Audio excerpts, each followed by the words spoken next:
날마다 우리가 뉴스를 통해서 듣는 내용들이 원치 않는 수많은 그러한 일들을 세계 곳곳에서 이렇게 겪고 있는 상황들을 듣게 됩니다.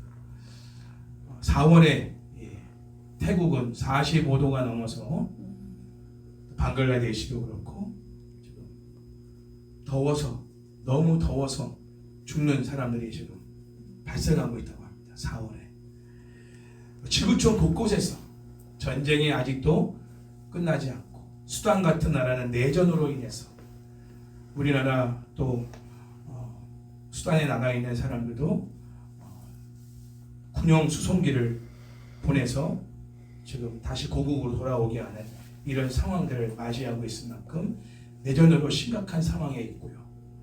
테러, 그리고 지진, 기근, 폭염, 화재, 환경오염, 황사, 미세먼지, 각종 이러한 일들로 인해서 수많은 인명피해가 일어나고 있습니다. 그리고 러시아에서는 또 화산 폭발이라는 상황들이 지금 발생이 되려고 하고 있고, 산불, 기상이변 현상으로 인한 생태계의 그러한 파괴, 각종 전염병, 바이러스균들, 이런 것들을 통해서 수많은 사람들의 목숨을 지금 잃어가고 있는 상황에 있습니다.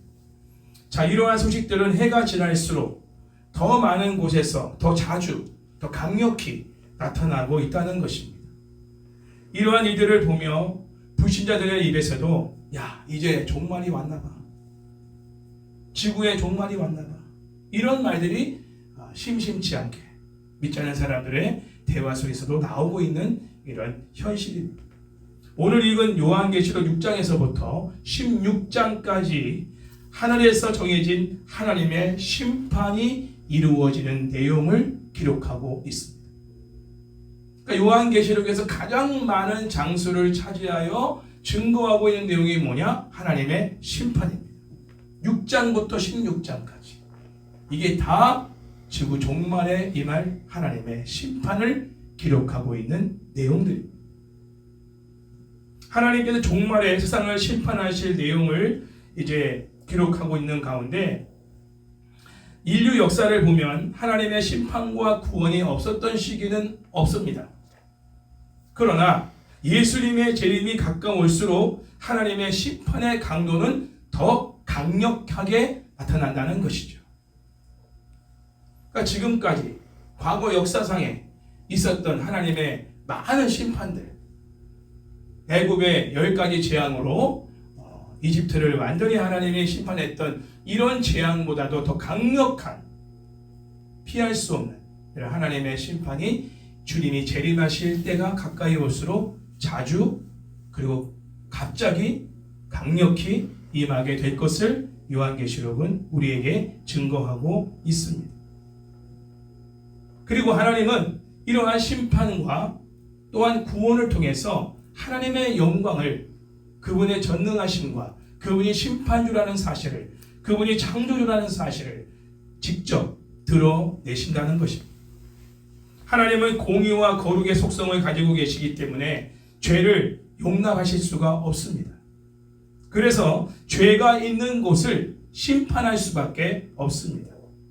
우리가 금요일날 큐티를 나눈 내용이지만, 레위 자손 중에 이 고라라는 자손, 그리고 그들과 함께 다단과 아비람이라고 하는 그러한 족속, 그러한 사람, 그리고 250명의 지도자들이 하나님이 세우신 모세와 또 제사장의 직분을 맡은 아론에 대해서 대항을 합니다.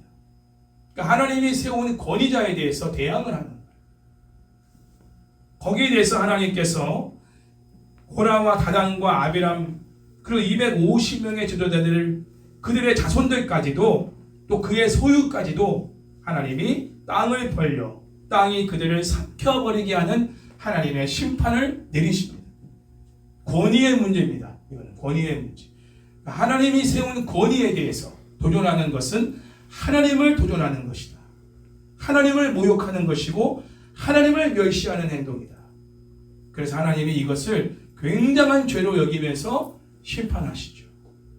모세의 중보기도가 있었지만 모세가 그들의 죄를 사해달라고 용서를 구했지만 하나님이 용서는 하시더라도 심판을 하시죠. 이런 내용들이 성경 곳곳에 구약 성경에도 기록되어 있습니다. 왜? 하나님은 거룩과 공의를 가지신 분이시기 때문에 죄가 있는 곳엔 하나님께서 친히 심판을 베풀 수밖에 없는 것입니다. 또한 하나님은 사랑과 긍휼의 속성을 가지고 계시기 때문에 인류 역사 속에서 구원의 손길을 펴실 수밖에 없습니다. 이렇듯 하나님의 공의와 사랑의 속성으로 인해 인류 역사뿐만 아니라 우리 인생 각자의 삶 속에서도 하나님의 심판과 구원의 사건이 계속해서 발생하고 있는 것이죠. 때로는 심판도 하셨다가 때로는 또 구원해 주시는 이런 일들이 반복적으로 계속해서 우리의 인생 속에도 일어나고 있는 것을 경험하고 있습니다.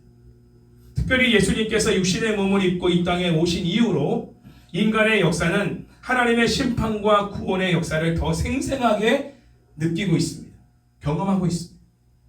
다시 말하면 복음이 드러나지 않았던 때보다 복음이 드러난 때 구원과 심판이 더 역동적으로 나타남을 열방과 나라와 지역, 개인 자신에게도 볼 수 있는 모습이라는 것.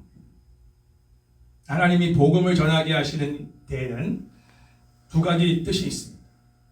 심판과 구원입니다. 그러니까 복음이 증거되지 않았던 때에는 하나님의 심판도 역동적으로 드러나지 않습니다. 그러나 복음이 선포되면 하나님의 심판이 역동적으로 나타납니다. 그리고 동시에 하나님의 구원도 역동적으로 역사하신다는 거예요. 그래서 우리가 찬양도 드렸지만 전하고 기도해.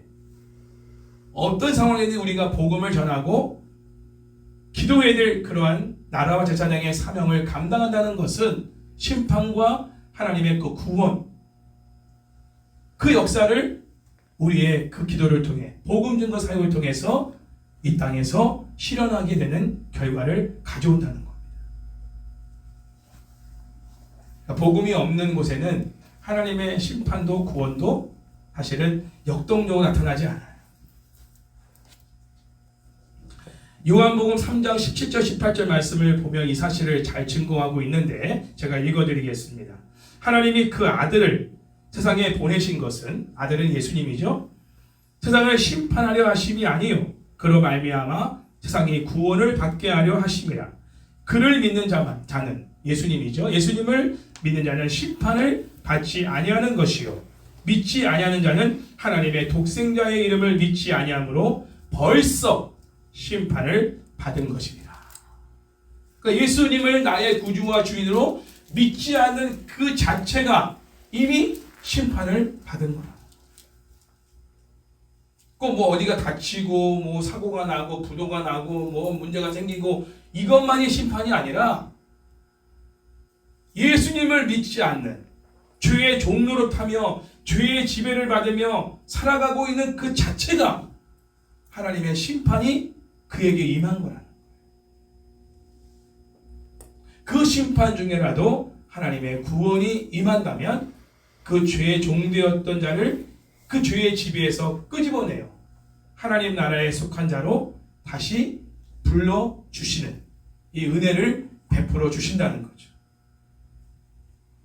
여기서 보면 심판을 받느냐 구원을 받느냐의 기준이 뭡니까? 예수님이 제시한 기준은 뭐예요? 하나님의 독생자이신 예수 그리스도의 이름을 믿느냐 믿지 않느냐, 이것이 심판과 구원을 결정짓는 기준이 되는 것입니다. 지금도 우리가 예수님을 믿고 의지하며 살아간다면 하나님의 구원이 임합니다. 이 구원은 우리가 죄에서의 구원만이 아니에요. 육신의 문제에서의 구원도 마찬가지입니다. 할렐루야. 우리가 육신적인 문제가 많죠. 경제적인 문제, 건강의 문제, 또 관계적인 문제, 또 우리의 어떤 영적인 문제들, 여러 가지 문제들이 있지만 그 문제에서 우리가 구원을 받을 수 있는 기준은 뭐냐? 그것은 예수님을 믿는 것입니다. 아멘. 다른 길이 없어요. 열심을 내는 게 아니에요. 뭔가 열심을 다해서 봉사하고 섬기고 그러면 하나님이 나에게 이런 은혜를 주시겠지 아니에요. 믿는 것입니다. 오늘도 예수님을 어느 정도의 중심을 가지고 믿고 신뢰하고 의지하고 그분께 내 문제를 맡겨드리며 그분을 찾느냐. 이 믿음에 따라서 우리가 구원을 받는 정도가 다른 것입니다. 그래서 여러분들이 오늘도 예배 드리면서 치유의 구원을, 은혜를 경험하려면 예수님을 믿으셔야 돼요. 오늘도 바라보셔야 돼요. 바라보는 것도 믿음이니까. 의사를 바라보고 또 어떤 은행을 바라보고 사람을 바라보는 게 아니라 예수님을 바라보는, 그게 믿음이니까. 믿음은 바라보는 것의 실상이지 않습니까? 실제로 그분의 나의 그런 치유자가 되심을 믿음으로 바라보는 거예요. 예수님만이 나를 치료하시는 분이십니다 라고 바라보며 구하는 거죠. 그때 설련병 앓는 여인뿐만 아니라 38년 된 병자까지도 다 고침을 받는 역사가 일어나게 되는 거예요. 할렐루야. 아멘. 뭘 바라보느냐, 그게 우리의 믿음의 대상을 결정하는 겁니다. 그러므로 예수님께서 이 땅에 오심으로써 인류 역사는 구원의 역사와 심판의 역사를 더 분명하게 드러내었고 예수 그리스도의 재림을 통해 완성될 것입니다. 성경은 예수님의 재림이 가까이 올수록 이 땅에 더욱 극적인 심판과 구원의 역사가 전개될 것이라는 것을 증거하고 있어요. 또한 성경은 예수님의 재림이 가까이 올수록 세상에는 더욱 죄가 관영할 것이다. 이 관영이라는 말은 좀 어려운 말이지만 하영이가 질문할 것 같아서. 관영이 뭐예요? 가득 차다.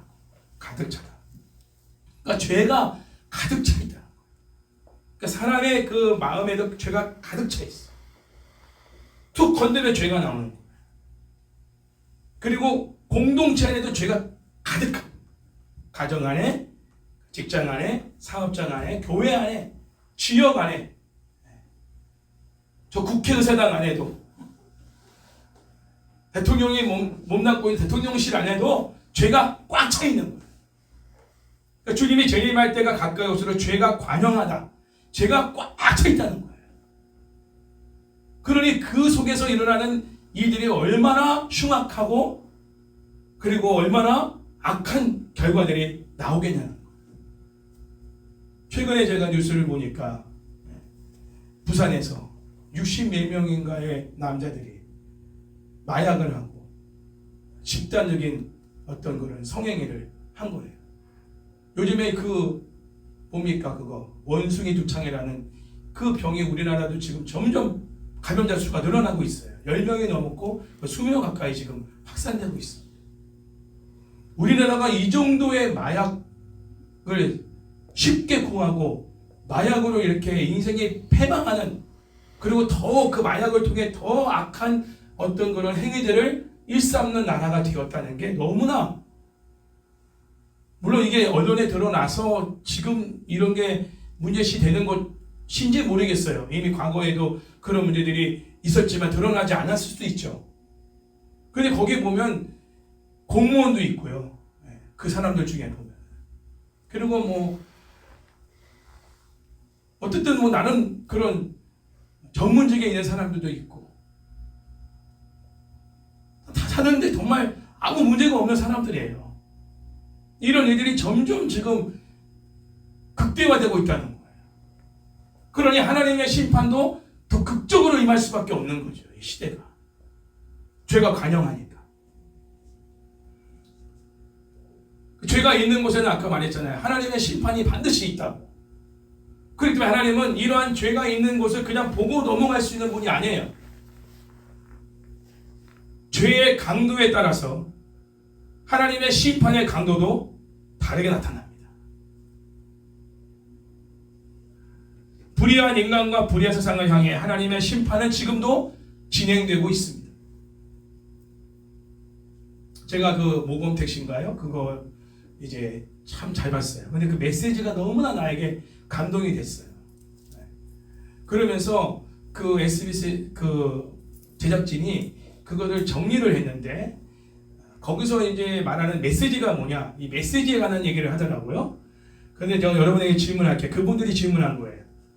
선에는 존재하는데 악에는 존재하지 않은 것이 무엇인가요? 이 질문입니다. 선에는 존재하는데 악이 있는 곳에 존재하지 않는데 그게 뭔가? 이거를 이 드라마에서 메시지로 계속 전했다는 거예요. 모든 시리즈마다. 그게 뭐냐면 상생, 더불어 이겁니다. 선이 있는 곳에는요 상생이 있다는 거예요. 함께 더불어 같이 사랑하는 문화가 삶이 있다는 겁니다. 그러나 악인들이 모인 곳에는 상생이 없다는 거예요. 그 악인들이 자기가 고용한 사람들이 자기의 어떤 목적을 이루지 못할 때 그냥 죽여버립니다. 필요에 의한 그리고 사형 가치에 의한 존재인 거예요. 악인들은 반드시 악인을 죽입니다. 죄는요, 죄의 종로로 하는 자를 철저히 써먹다가 지옥불에 집어넣는 게 그게 죄입니다. 죄의 삭시 사망이잖아요. 죄를 위해서 평생 동안 우리가 헌신했는데 월급이 딱 주어진 월급이 통장에 무슨 월급이 나왔냐? 사망이라는 통장에 사망이라는 월급이 나에게 주어지는 거예요. 죄의 삭슨 사망이에요. 네. 지금도 그 죄의 종로로 타며 죄가 시키는 대로 이기적인 삶을 살아가는 그 많은 사람들이 결국은 죄가 마지막에 월급을 주는데 너 충성했다 나를 위해서. 그거는 죽는 거다. 총으로 죽던 마약으로 죽던 병들어 죽던 지옥불에 집어넣던 간에 결국은 써먹다가 죽이는 것이 죄라는 겁니다. 악이라는 겁니다. 죄악. 그러나 선은 하나님은 우리를 그런 써먹을 대상으로 필요에 의한 대상으로 우리를 삼으시는 분이 아니에요.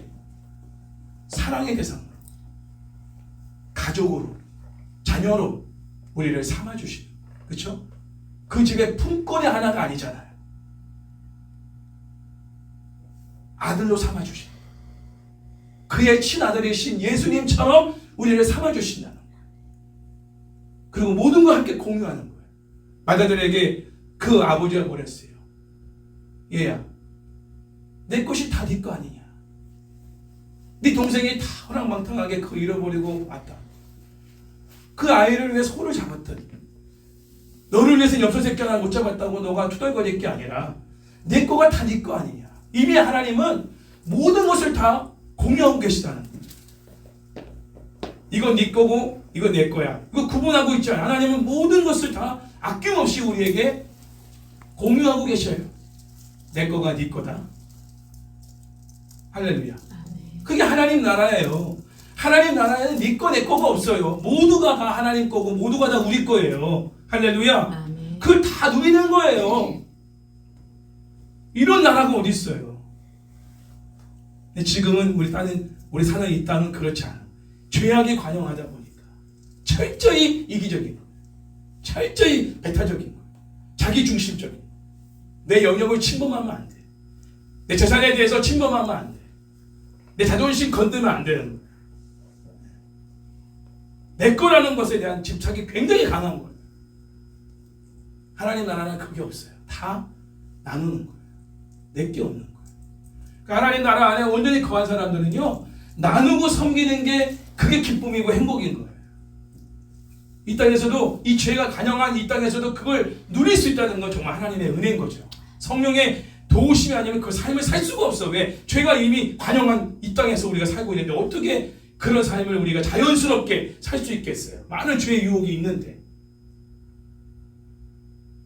자, 그러므로 이제 우리는 6장부터 16장까지에 이르기까지 하나님께서 마지막 종말의 때의 심판과 구원을 어떻게 진행해 나가시는지에 대해서 정말 긴장하며 볼 수 있어야 됩니다. 이 말씀 받을 때 우리에게 두 가지 반응이 나타날 거예요. 하나는 두려움의 반응이 나타날 겁니다. 그래서 요한계시록을 사람들이 두려워하는 거예요. 읽기가 무섭다는 거죠. 두 번째 반응은 담대한 반응이 나올 겁니다. 어쩌면 두 가지 반응이 동시에 나타날 수도 있어요. 두렵기도 하고 담대하기도 하고. 나와 상관이 없는 게 아니니까. 나에게도 이 심판이 간접적이라도 미치는 부분이 있기 때문이죠.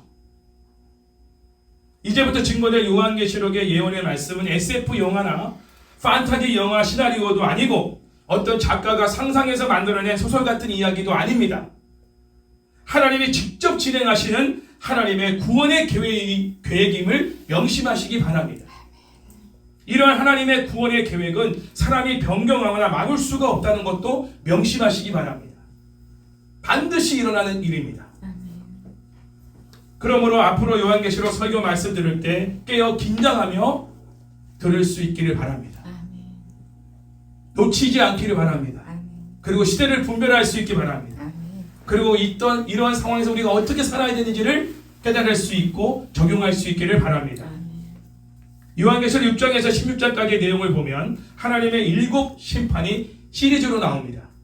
하나는 7인을 떼시며 진행하는 심판이고, 또 하나는 7 나팔과 함께 일어나는 심판이며, 마지막으로는 7 대접을 통한 심판을 예언하고 있습니다. 여기서 7인과 7 나팔의 심판은, 잘 들으세요, 자연계와 사람에 대한 심판을 다루고 있는 것입니다. 이 자연계와 그리고 하나님을 대적하고 하나님을 믿는 백성들을 대적한 사람들을 향한 하나님의 심판을 다루고 있는 겁니다. 그리고 마지막에 7 대접은 짐승의 표를 받은 자, 이 짐승은 적그리스도, 거짓 선자를 말합니다. 짐승의 표를 받은 자, 곧 적그리스도를 추앙하는 자, 이단의 무리들, 사이비 정파의 무리들, 그리고 김정은, 김일성, 그런 사람들을 추앙하는 사람들, 그들과 짐승 그리고 사탄을 향한 직접적인 심판을 말하고 있는 내용이 7 대접 심판입니다. 구분할 수 있어야 돼요. 그리고 7 대접 심판 중에 마지막 세 가지의 그런 심판은 모두가 종말적인 최후의 심판에 집중되어 있다는 거 모두 기억하시기 바랍니다. 요한은 출애굽의 열 재앙의 심판과 구원의 패턴을 요한계시록에 적용시키고 있습니다. 곧 출애굽에서 심판의 대상은 누구였죠? 애굽과 바로, 그들이 심판의 대상이었습니다. 그러나 요한계시록에서는 사탄과 적그리스도, 그리고 하나님의 백성들을 대적한 사람들, 그들이 심판의 대상입니다. 출애굽에서는 구원의 대상이 누구였죠? 바로의 애굽의 지배를 받고 있던 이스라엘 백성들. 그러나 요한계시록에서는 하나님의 백성인 교회 공동체를 구원하심을 받는 대상으로 삼고 있습니다. 인과 나팔과 대접 심판은 동일하게 예수님의 초림부터 재림까지의 기간을 포함하고 있습니다. 인, 나팔, 대접 심판으로 갈수록 심판의 강도는 더 강화되고 있습니다. 이것은 뒤로 갈수록 재림의 시점에 가까워지면서 심판의 완성이 가까이 옴을 보여주고 있는 것입니다. 심판의 절정에 이를 때 가장 강력한 심판을 경험하게 된다는 것이죠. 시대적으로 우리가 그거를 분별할 수 있어야 돼요. 곧 주님이 오실 때가 가까이 왔구나. 그게 우리가 살아있을 동안인지, 아니면 우리 하영이가 정말 우리 나이가 됐을 때인지 언젠지는 모르겠지만 가장 강력한 심판이 전 세계적으로 임할 때, 이게 마지막 클라이막스의 정점을 찍었다는 건 이제 곧 심판의 끝이 왔다는 것이다. 곧 주님이 이제 오실 때가 가까이 왔다는 것이다.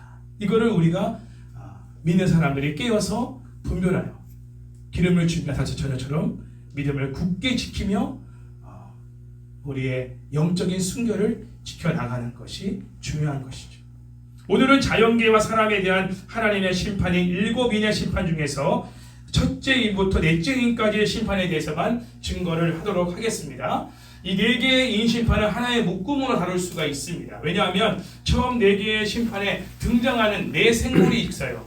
그리고 4마리의 말이 등장합니다. 여기서는 자, 1절 2절 말씀을 다 함께 먼저 읽겠습니다. 시작. 내가 봄에 어린 양이 7인 중에 하나를 떼시는데 그때 내가 들으니 4 생물 중에 하나가 우레소리같이 말하되 오라 하기로 이에 내가 보니 흰 말이 있는데 그 탄자가 활을 가졌고 면류관을 받고 나아가서 이기고 또 이기려고 하더라.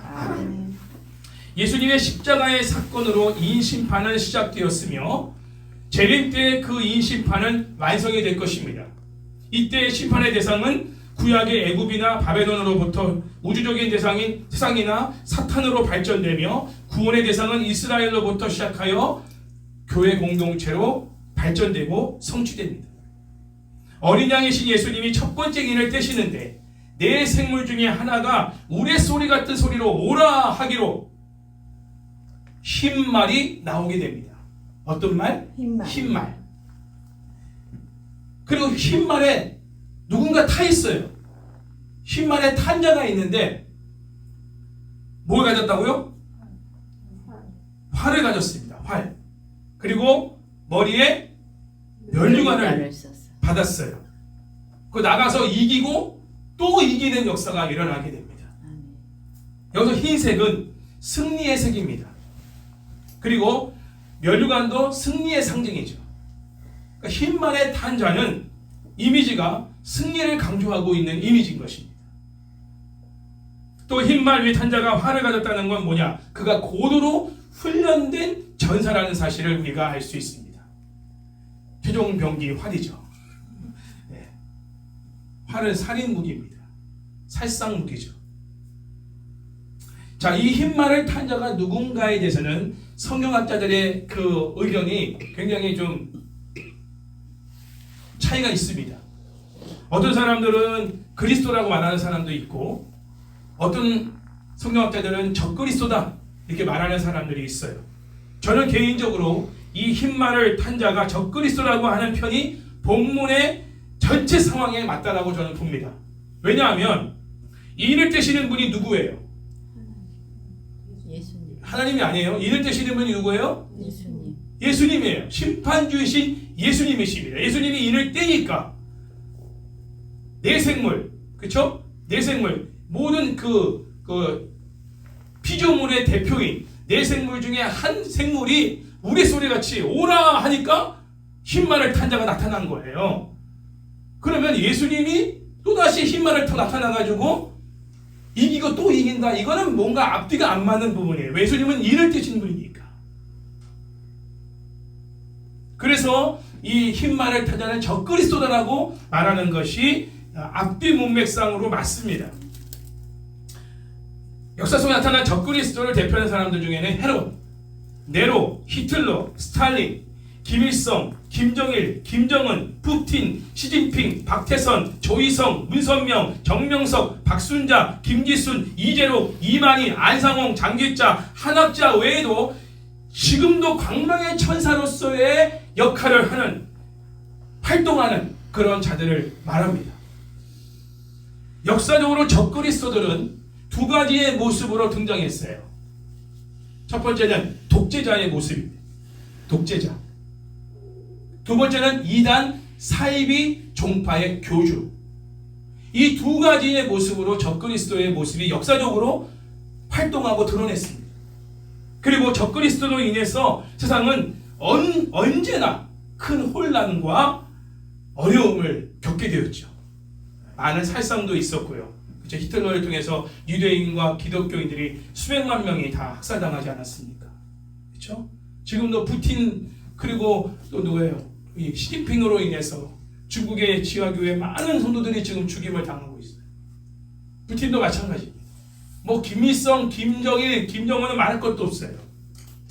우리가 나는 신이다 뭔가 그런 다큐멘터리 영화에서도 나와지만 정말 이 이단 사이비 종파의 이 교주로 인해서 얼마나 많은 사람들이 죽임을 당하고 그리고 성폭행을 당하고 정말 재산을 다 잃어버리는 정말 인생이 완전히 패망해버리는 이런 결과들을 보고 사회적인 문제가 돼서 국가적인 문제가 돼서 이게 지금 두각되고 있지 않습니까?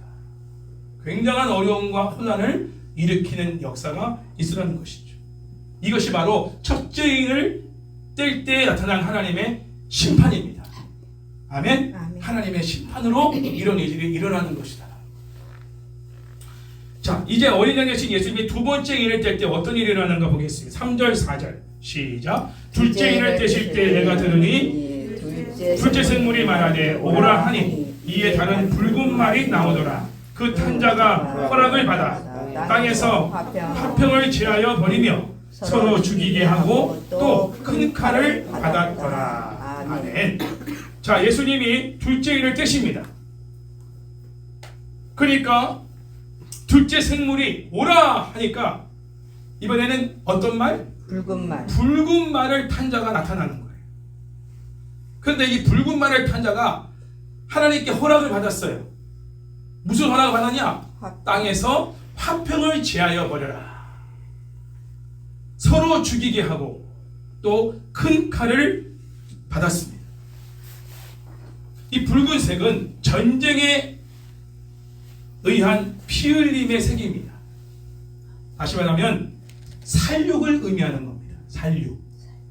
붉은 말 위에 탄 자에게 땅으로부터 화평을 제하고 서로를 죽이는 심판의 전사로서의 특별한 책임이 하나님에 의해서 허락된 거예요.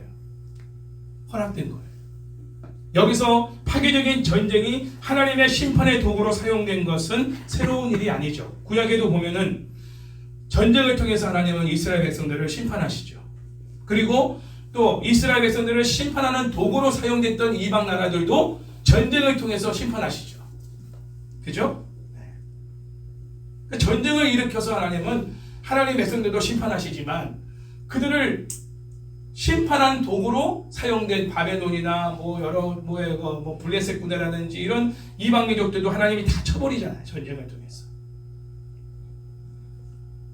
그러나 여기에서 요한계시록에서 하나님은 하나님의 백성이 아닌 보편적인 인간, 그러나 더 정확하게 말하면 하나님을 믿는 백성들을 대적하는 사람들, 적 그리스도를 따르는 사람들, 그들을 심판하기 위해 전쟁을 사용하고 계신 것입니다. 사실 전쟁은 그 자체가 비극적이죠. 너무 비극적. 지금도 우크라이나가 지금 초토화 되고 있지 않습니까? 15만 명이 군인이 사상을 했다고 해요. 러시아는 한 25만 명. 우크라이나도 지금 손실이 엄청나게 큰 겁니다. 이 전쟁이 언제 끝날지도 몰라요. 1년이 넘어도 지금 끝이 나지 않아요. 그래서 중국은 이제 러시아를 경제적인 속국으로 지금 삼으려는 어떤 의도도 갖고 있고요. 돕는 것처럼 하지만 경제적으로 완전히 이제 지배를 해버리는. 그리고 대만을 또 치려 하고.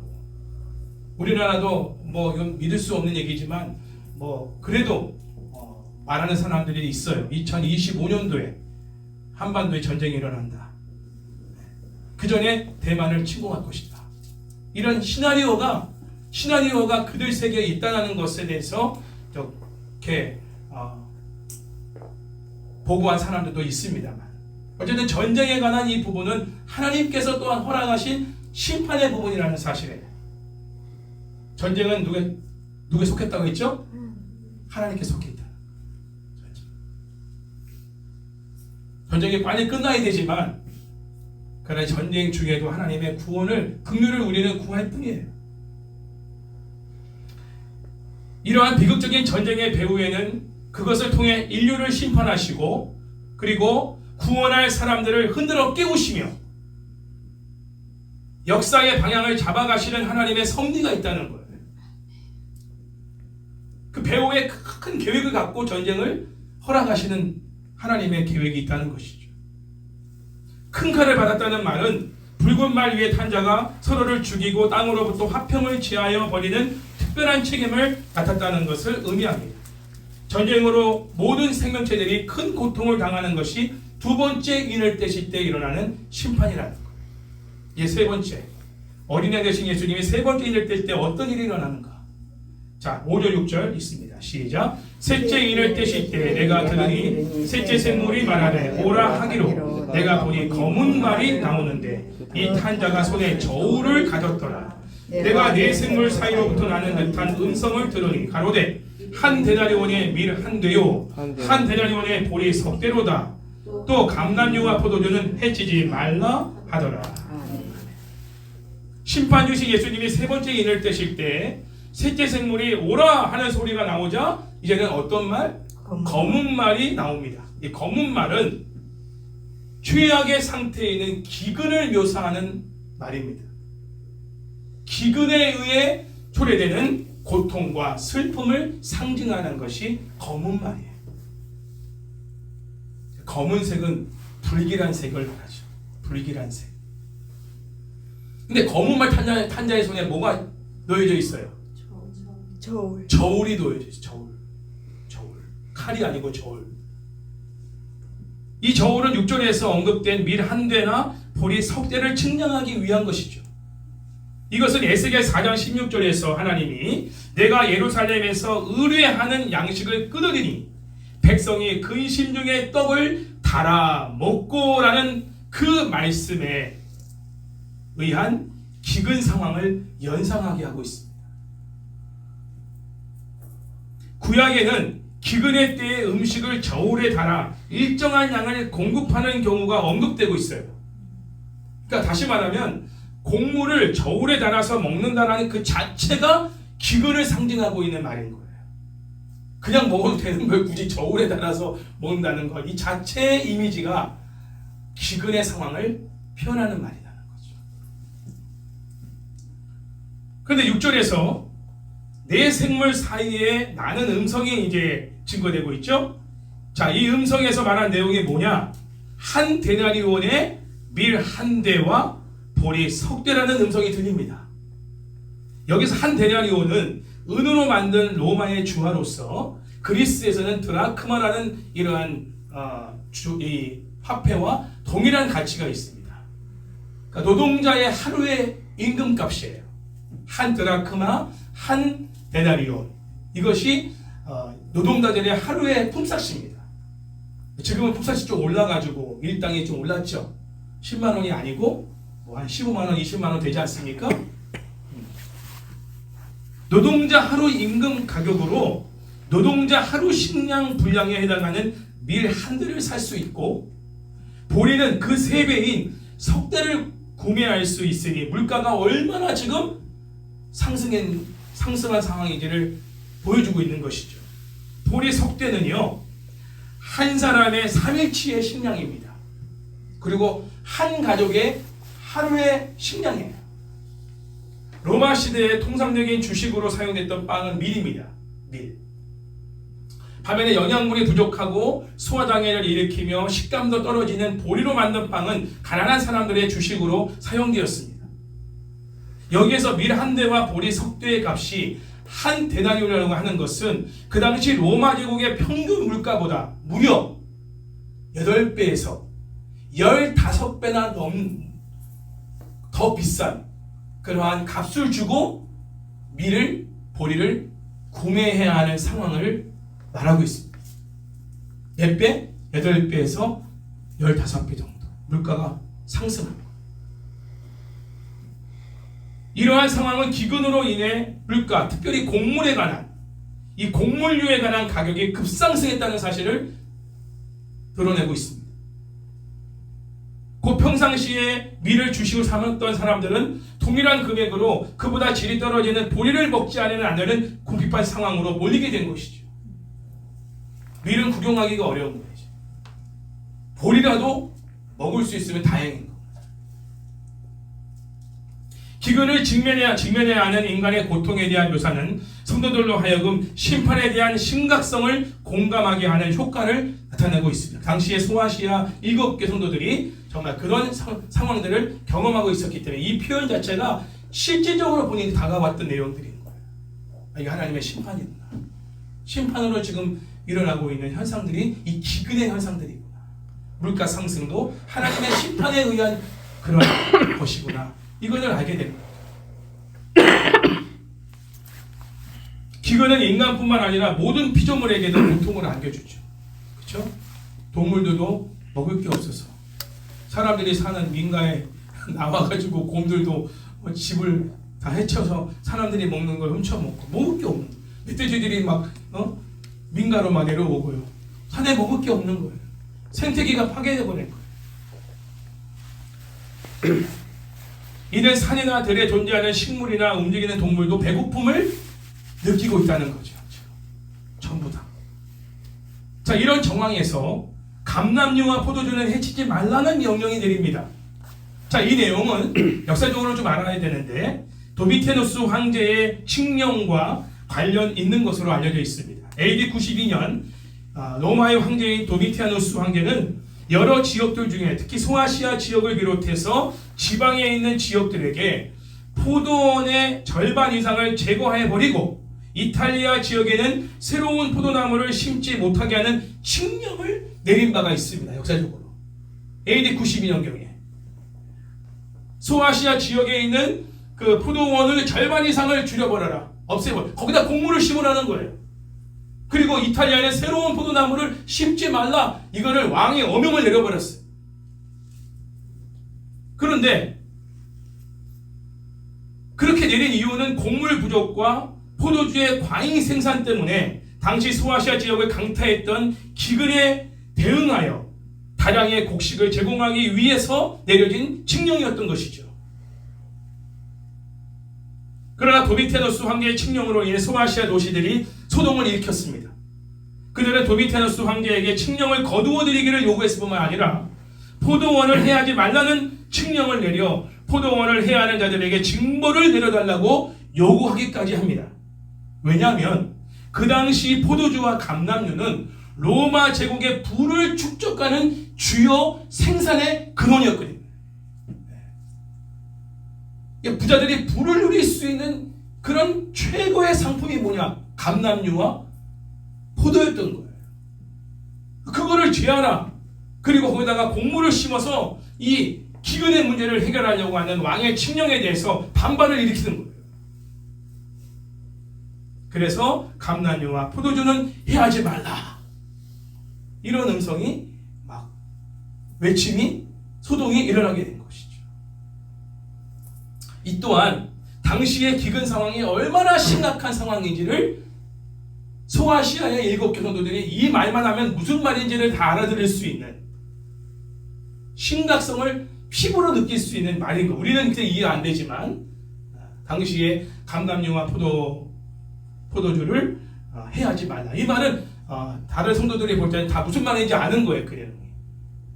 기근 상황이 지금 매우 심각하다. 지금도 전 세계가 기근의 심판에 영향을 받고 있습니다.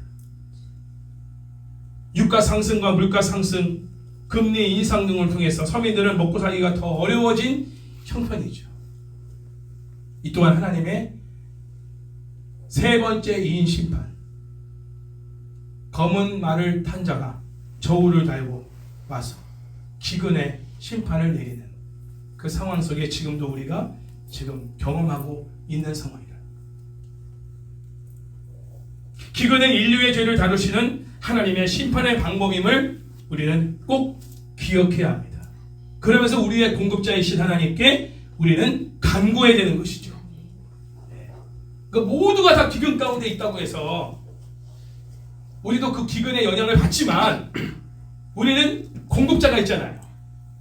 그래서 사르밧 과부의 집에 임했던 하나님의 놀라운 공급하심의 역사가 우리에게는 임할 수 있도록 우리는 공급원이 열려 있으니, 기근 중에도 열려 있으니, 하늘 문은 열려 있으니, 하늘 물꼬는 열려 있으니, 할렐루야! 아멘. 믿음을 가지세요. 아멘. 기근 중에 있지만 우리는 공급자이신 하나님 앞에 더 간절하게 공급을 구해야 하는 것입니다. 할렐루야. 아멘. 그 이 심판을 우리가 피해갈 수도 없는 거고 걷어달라고 할 수도 없는 거예요. 하나님의 심판은 지금 계획대로 진행되고 있는 것입니다. 마지막 네 번째, 어린 양이신 예수님이 네 번째 일을 때 어떤 일이 일어나는가 보겠습니다. 7절 8절 시작. 넷째 일을 때실 때 내가 넷째 생물의 음성을 들으니 말하되 오라 하기로 내가 봄에 청황색 말이 나오는데 그 탄자의 이름은 사망이니 음부가 그 뒤를 따르더라. 그들이 땅 4분의 1의 권세를 얻어 검과 흉령과 사망과 땅의 짐승들로서 죽이더라. 자, 7절은 다른 세 경우와 마찬가지로 어린 양이신 예수님이 넷째 인을 떼실 때 넷째 생물이 등장해서 오라 이렇게 말합니다. 그러자 어떤 말이 등장하죠? 어떤 색의 말이? 청황색의 말이 등장합니다. 청황색은 좀 우리가 잘 미술하는 사람들은 잘 알겠지만 잘 모르잖아요. 청황색. 청황색이 어떤 색입니까? 이렇게 생각하시면 됩니다. 얼굴이 청황색 같다. 이 말은 뭐냐면 병색이 짙다. 창백한 색깔이에요. 다시 말하면 건강하지 않은 그런 색깔이 청황색입니다. 병들어 있는 색깔인 것이죠. 그러니까 청황색 마리의 탄자에게 주어진 이름이 두 가지죠. 사망, 음부, 이런 이름이 주어집니다. 그러니까 청황색과 사망과 음부는 죽음의 심판이 임하게 됨을 강조하고 있는 말인 것이죠. 그래서 청황색 마리의 탄자가 사망과 음부라는 이름을 가지고 검과 흉령과 사망과 땅의 짐승들로 땅의 4분의 1의 생명을 죽이는 권세를 가지고 있다는 거예요. 4분의 1.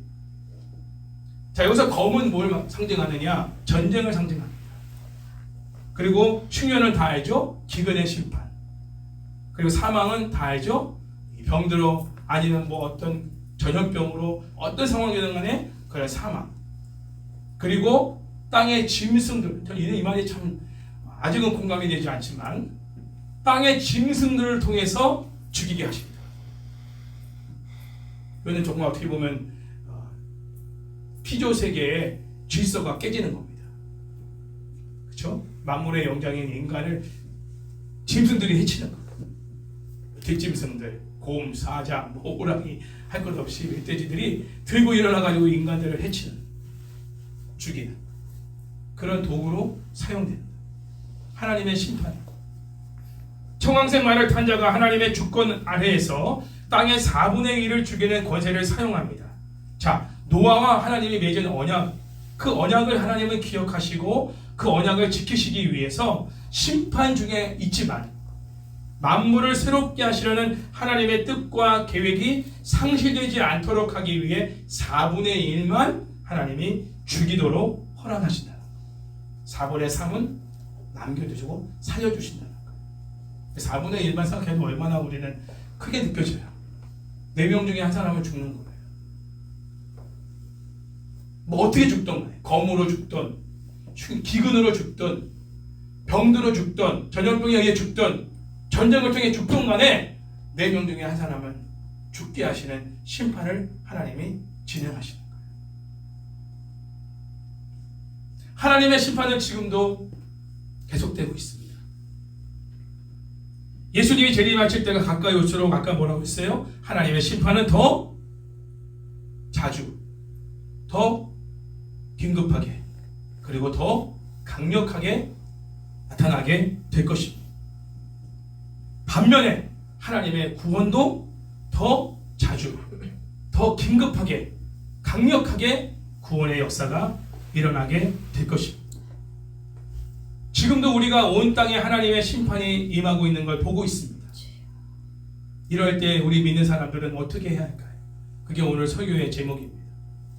우리가 회개할 부분이 있다면 하나님 낱낱이 나가서 죄를 회개하고 그리고 인을 떼시는 심판의 주이신 예수님을 더욱 의지하는 그리고 바라보는 그러한 믿음으로 우리가 살아갈 때만이 이 심판 중에도 하나님의 건지심을 그리고 보존됨을 공급하심을 살게 하심을 경험하며 살아가게 될 것입니다.